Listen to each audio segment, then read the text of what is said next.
40,000 കോടിയുടെ വായ്പാ തട്ടിപ്പ് കേസിൽ അനിൽ അംബാനിയുടെ ചോദ്യം ചെയ്യൽ പൂർത്തിയായി. 10 മണിക്കൂറാണ് ED ഇന്ന് അനിൽ അംബാനിയെ ചോദ്യം ചെയ്തത്. PR അരവിന്ദ് ഡൽഹിയിൽ നിന്ന് ചേരുന്നു കൂടുതൽ വിവരങ്ങളുമായി. അരവിന്ദ്, ഈ 10 മണിക്കൂർ നീണ്ട ചോദ്യം ചെയ്യലിൽ എന്തൊക്കെ വിവരങ്ങൾ ചോദിച്ചറിയാൻ ശ്രമിച്ചിട്ടുണ്ട് ED? ഒപ്പം തന്നെ മറ്റെന്തെങ്കിലും വിവരങ്ങൾ ഇതുമായി ബന്ധപ്പെട്ട് പുറത്തു വരുന്നുണ്ടോ?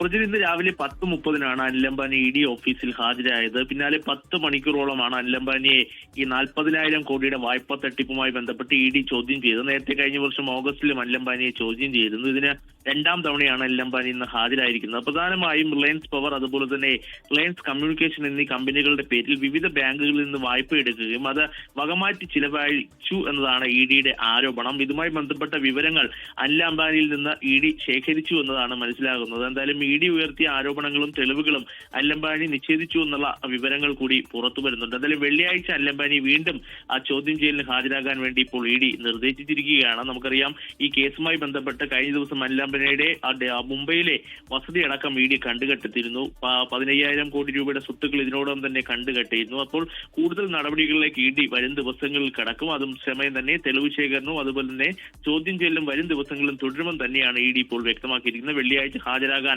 അനിൽ അംബാനിക്ക് വീണ്ടും നിർദ്ദേശം നൽകിയിട്ടുണ്ട്. അതോടൊപ്പം തന്നെ അനിൽ അംബാനിയുടെ ഭാര്യ ടീന അംബാനിയെയും ഉടൻ തന്നെ ചോദ്യം ചെയ്യുമെന്നതാണ് മനസ്സിലാകുന്നത്. ലോകത്തെവിടെയായാലും ഏത് സമയത്തും 24 വാർത്തകളും ഓഗ്മെന്റഡ് റിയാലിറ്റി പാക്കേജുകളും എക്സ്പ്ലെയിനറുകളും വിശദമായി കാണാൻ ഞങ്ങളുടെ YouTube ചാനൽ നിങ്ങൾക്ക് സബ്സ്ക്രൈബ് ചെയ്യാം.